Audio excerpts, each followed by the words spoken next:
Merry Christmas. It's Sunday, 2011, getting ready for the new year, and it's Christmas on a Sunday. It feels strange. Usually the holidays always fall like a Thursday. That way you can have maybe take a little Wednesday, Thursday, Friday, Saturday, Sunday, go back to work on Monday, kind of slide it out a little. Welcome, Bobby Keogh, and it's Live Better, Eat Great, SaveMoney.com, and Bobby Keogh at home and on the road, and we are at home on a Christmas here. And we're cooking up a store. I'm going to have a few folks over here, and a couple of quick little things just to show you. First thing is decorating the Christmas tree. Well, I got my Christmas tree decorated out there in the other room there, and my favorite thing here, I got my rosemary Christmas tree. Here, zoom right into this baby. What do you think, huh? Decorate the rosemary bush there for the holidays? Why not? Got to get out of hand. Totally nuts and have a lot of fun for everybody. So what we're going to do now is prime rib. You don't got to have the bank broken. I looked around. I went to a few different stores, and this year I went up to the Price Chopper up in Poughkeepsie.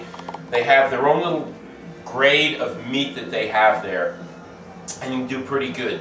This was $4.99 a pound. I picked out a nice center cut one, looked it over. You get like 4 or 5 of them, 8 or 9 of them. And you pick out one you think is good. There you go. Ah, nice. A lot of ribs. This one has 3 ribs, and it was about 20, 25 bucks. Not bad. It's going to feed a bunch of people. You get very little waste on it. And also, if you want, there's this is the American, the Australian prime rib. Remember we bought this? It was the shell, and you could also get the boneless prime rib, and you can get it down as far as $2.99 a pound if you look around. Catch it at the right time in some stores. And there's nothing wrong with the Australian. Instead of a corn-fed, it's a wild grain-fed. It tastes a little bit different, but it comes out really nice at the same time.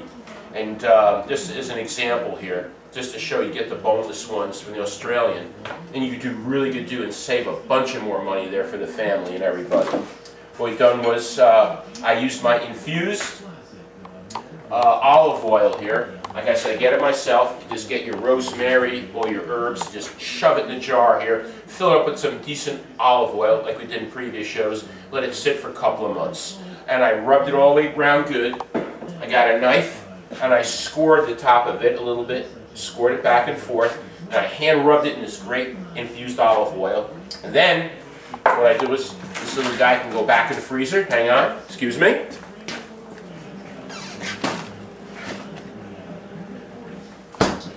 Hand rubbed it with that great olive oil, and then we took a mixture.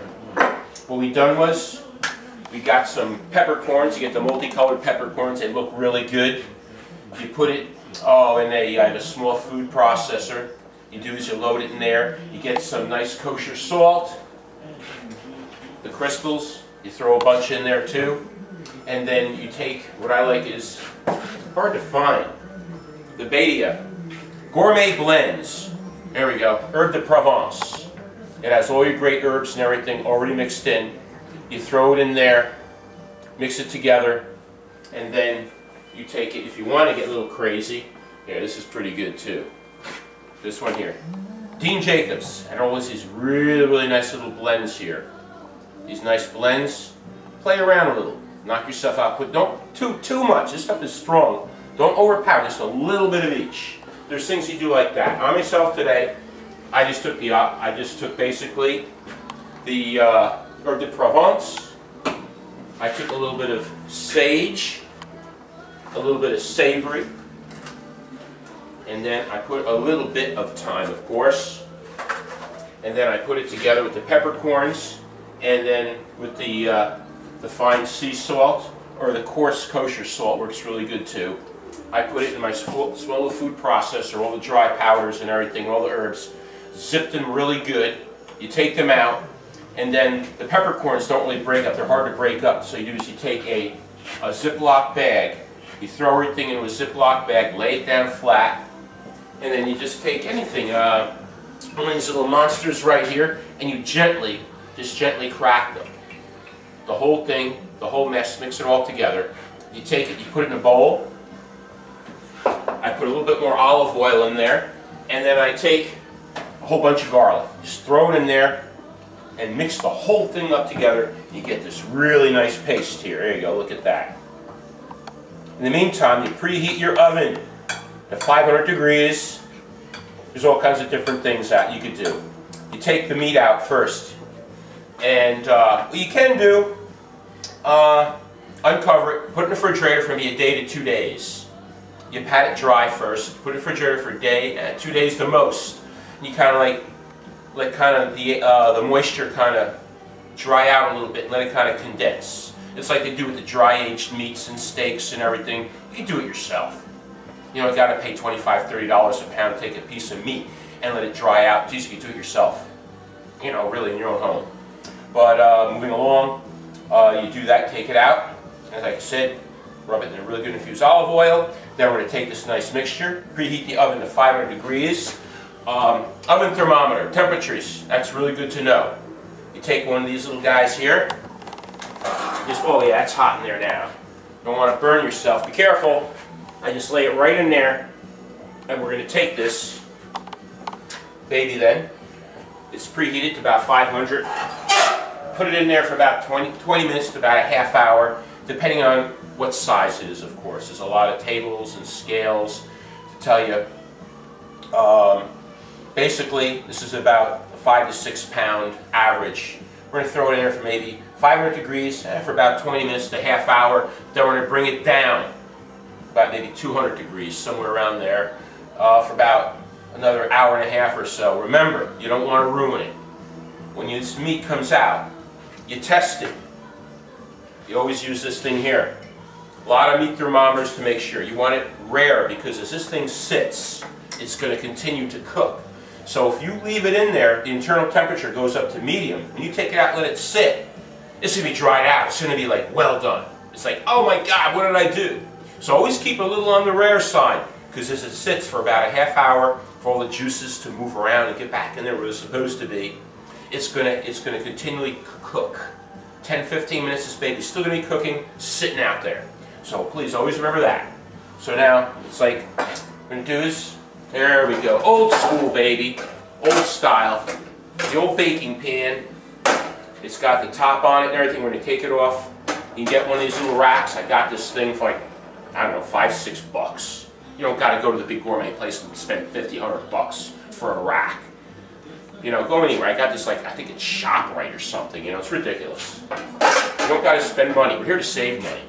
So here we go. Get your hands nice and gooey. We're going to make a mess. Come off real quick. Wash them off, give them a little shake. And then we're going to hand rub this stuff, and then you could let it sit on there for maybe an hour or so and let everything kind of soak in if you want. Or you don't have to. I've been using the infused olive oil, so it's already got some goodies in there. And use your fingers, hands, whatever. Make a mess. Have fun. Knock yourself out and just rub this stuff. It'll go all over the place, so we'll clean later. It's the holidays. Have fun.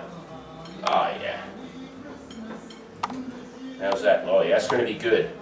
All these good herbs and the oils and all the garlic and everything. It's going to sear up really nice, too. It'll make a nice crust on there. There you go. Then we're going to take this and put this right on the open rack and pop it right in there. A little on the side there, why not, huh? There we go. Oh boy, am I making a mess? Sure, no problem. So how you guys doing out there, huh? Gonna have a fun time? Once you get the website really cranking up and everything, get everything going, a couple of major things we're going to do is we're going to do some work and some volunteer and some donation work. Whatever revenue we bring in, I'm going to try and set up something where a portion of all the revenues, how many pennies on the dollar, we're going to try and help out and donate to St. Jude's Children's Hospital. Try and do something like that for the new year. And we're going to try and do it that way. That's why when I get this going, I'm going to try and make it, and I don't want no riffraff. This site is a family site. So we're going to join in, and what we're going to do is charge $1 a week.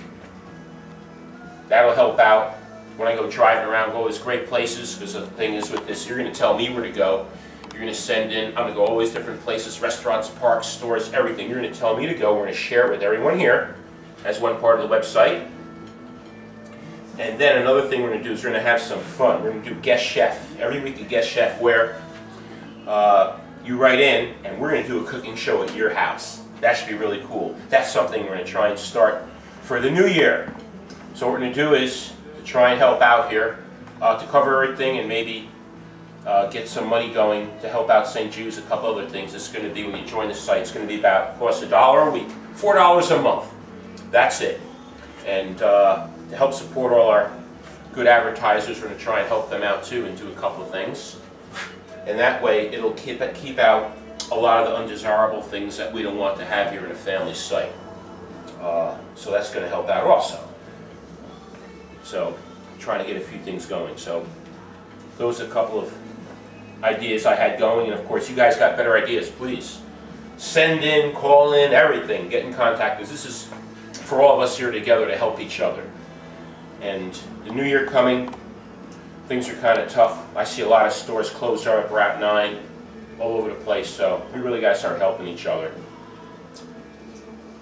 As I said earlier in my previous show, let's try and do Made in USA, Made in our Hudson Valley, Made in our communities, support a lot of things we make, grow, and do everything locally, and not, you know, do exorbitant prices.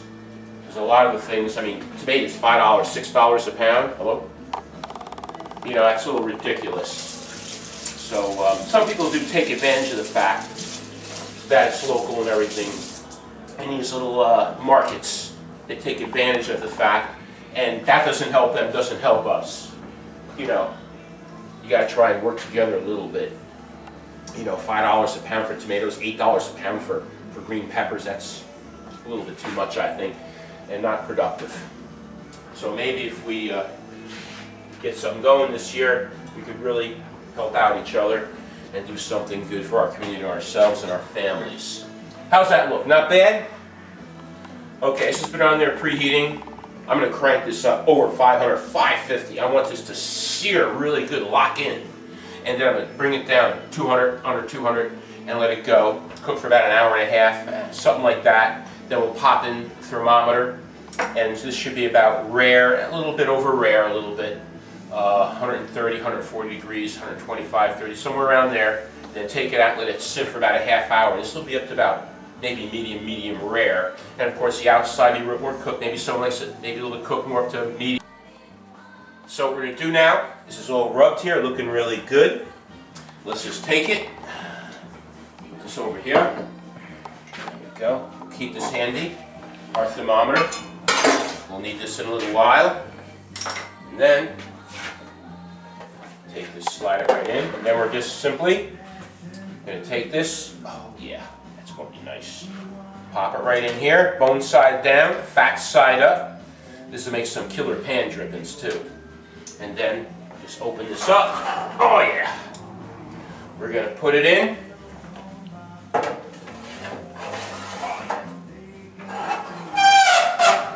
Check our temperature on our oven thermometer. Oh yeah. Right up there, a little over 500. My oven says a little over 500, so it's pretty accurate, not bad.